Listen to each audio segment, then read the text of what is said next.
Is it difficult to give that up?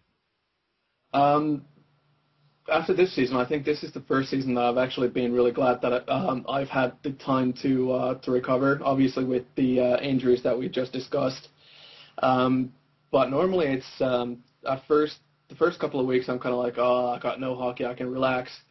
But sort of hitting the third week, I'm like getting really antsy and itchy and starting to go like, well, I got to do something, I got to skate, I got to play. But part of the off season that I do is I want to prepare myself physically for it. I always try to make sure that I go back better than I was the year before.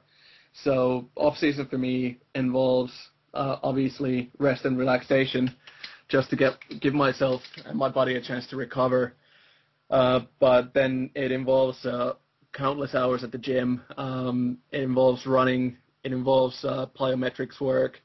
I try to watch what I eat, try to eat sensibly, try to make sure that my body has enough time to rest between the workouts, and just really make them really, really dynamic. So let's say that it's not just pure gym work or getting strength, because then if I would have put on, say, 5 kilos of muscle, I'd have the problem that I'd be 5 kilos heavier and I wouldn't be able to move as quick. So I need to make the mass really functional and work to my advantage. So I have to do a lot of work on kind of agility type stuff. Foot quickness is something that I'm currently working on next to my gym regime, and obviously then skating a lot, which is something that I just started.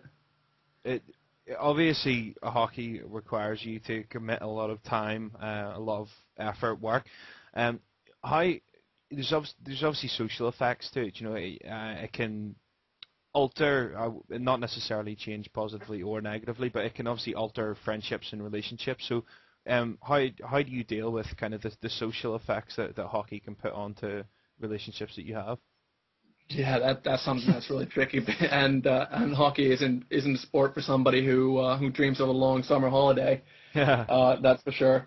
But yeah, it does take a lot out of you, and your kind of social life, and it's something that I'm kind of fortunate with, that I've got a group of friends and kind of the support structure around me from family that really support it and understand what I do, because it does mean that I'm not able to go out on a Friday night or a Saturday night, and it does mean that for pretty much the season I'll be disappearing from the scene, just because I want to focus on my game. But at the same time, it is important to have those interactions with people, because you can't live the whole season just living and breathing hockey, because it becomes too much of a chore otherwise, and you'll just start white-knuckling it, and you just don't enjoy it, and that's when things start to go pear-shaped for you as a player, because you don't give yourself a chance to actually relax and see your friends and kind of take your mind off the game for a little bit. So obviously, you said sometimes you need to take your mind off the game, but obviously, I mean, we do this podcast because me and Aaron are obsessed with the sport as a whole. But as someone who plays it, where does your obsession go? I mean, do you watch? Obviously, you follow the NHL, but do you watch as much as you can? Do you get involved like with video games or anything like that? How much obsession have you actually got outside of just playing? A lot.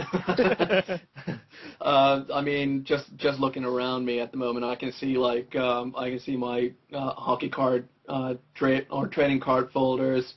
I can see various bits and pieces of memorabilia that I've hoarded. I can see autobiographies from different players. So yeah, I do follow the sport passionately. Outside of playing it, I do watch as much of the games as I can on TV. Obviously, read up a lot about it, follow people on Twitter, and I think my yearly ritual is to actually almost take a day out of work to buy and play the next installment of NHL. You're there with, I'll tell you what, NHL comes out the week before my birthday every year. I will get it. I order it from Shop2, bit of free advertising for them there, so no, you can pay us now. But I always get a couple of days early. Have you got it on Xbox or PlayStation? I'm a PlayStation man through and through. I won't play you then. No. I've got it on Xbox and the league I'm in. Also, I've got a lot of hockey cards from last year. If you've got any trades you need, let me know, because I've got a box full of doubles. Obviously, we extend massive thanks to you for joining us for the show. It's been a pleasure having you on. But we've obviously got some exclusive news. You've been told that you can announce what team you're playing for this year. So this is an exclusive as far as we know. So obviously that's a very big thing for us, and I'm sure you're excited to get out. Yeah, I'm really excited to actually get it out, because I was a little bit worried about where I'm going to end up this year, having missed a couple of tryouts because of injuries and holiday commitments and the rest of it. But I'll be playing for the Bristol Pitbulls next year. So I'm going back to where I played last year as well. It was really an easy thing for me to decide where to go. I mean, I know a lot of the guys in Bristol. The team's kind of familiar, and it looks stronger than we were last year. But at the same time, when I kind of looked at what the coaching is, what the infrastructure is at Bristol, it was a easy decision to make. When Richie Hargreaves offered me the place. So he's done an awesome job getting the sport out in Bristol. He's really worked hard to get the team to what it is today. He's got great support there, good sponsors, and everything else. And it's a really professional environment to play in. And last year just was a bit of a learning curve for the team as a whole. But this year I'm hoping that we'll be a little bit more competitive. And we definitely look competitive on the paper. So are you going to be playing, because Bristol Pitbulls have got two teams, as far as I'm aware, South 1 and South 2. What, are you going to be in South 1? I'm going to be playing for South 2, but my dream is always to actually push my hockey as far as I can. Yeah. So hopefully this year I'll be able to make more of an impact, and then kind of see where I can take it from there. Last year, to be honest, I kind of went into the season half injured or in half a shape after my knee operation, and then struggled with various injuries that we discussed. So I'm really looking forward to playing in the team. Obviously, we've got a good coach in Simon Anderson, who used to coach Swindon EPL, and a couple of other guys as well, and a lot of good young talent on the team. So hopefully I'll be able to teach some of the younger players some of the things that I've learned during the career, and hopefully teach them some of the approach that you need to take to hockey to really push yourself forward as a player. Well, obviously, massive congratulations for the signing, and I'm really happy with that, because I'll get to see you a few times a season. Then I'm gonna stalk you when you come to Chelmsford. You've got to go to Kent, and you've got to go to Romford at least once or twice a season. So I'm gonna come and see you at a few games. Yeah, that'd be great. I mean, I'm obviously happy to always chat to people after games, and obviously you guys know that I'm on Twitter and I'm quite active there. Whether or not my tweets are always intelligible or legible, that remains to be seen. But I'm always happy to take the time out, talk to people who just want to talk hockey or talk anything about the game. I'm always happy to take the time out and literally just have a chat with guys. So I'll look forward to meeting you when I'm down that way. For sure, it means it gives me an excuse to actually get to a few more games this season. So as I think it's a podcast, I think we'll adopt Bristol as our English team. You got anything for that, Aaron? No, I'm fine with that. If you're ever in Belfast, let me know. I feel left out now. It's like a little boys club, and I'm not invited. But no, obviously congratulations, and I see the Bristol Pitbulls. Is this?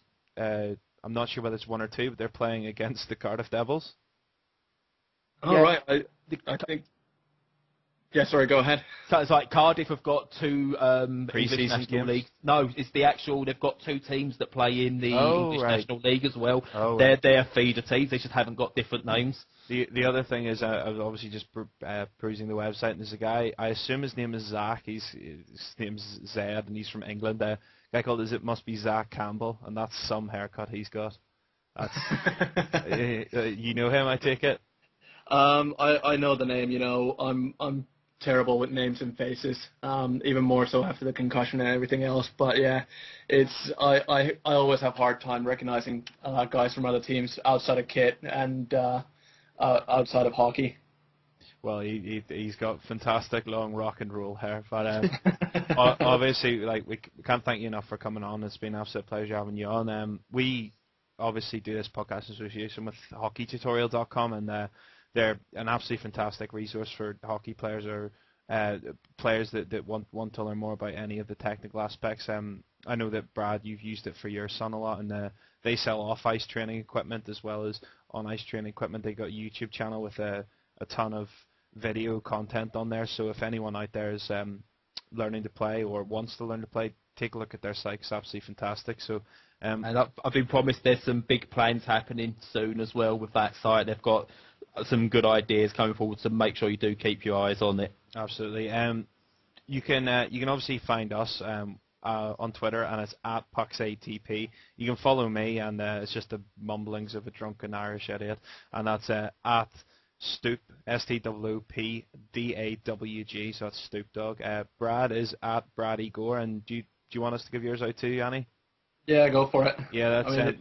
So it's at amateur_hockey on Twitter. So you can email us at PucksATP if you got any questions or comments. You can check out our blog. Feel free to comment. There's a forum as well, and that's pucksatp.com. So just a massive thanks for Janne joining us today. And I've been Aaron Stoops, and I've been joined by Janne Vertinen and Bradley Marsh. And thanks for listening. Bye-bye, guys. Bye. Now the final flick of a hockey stick and a one gigantic scream. The puck is in, the home team wins the good old hockey game. Oh, the good old hockey game is the best game you can name. And the best game you can name is the good old hockey game.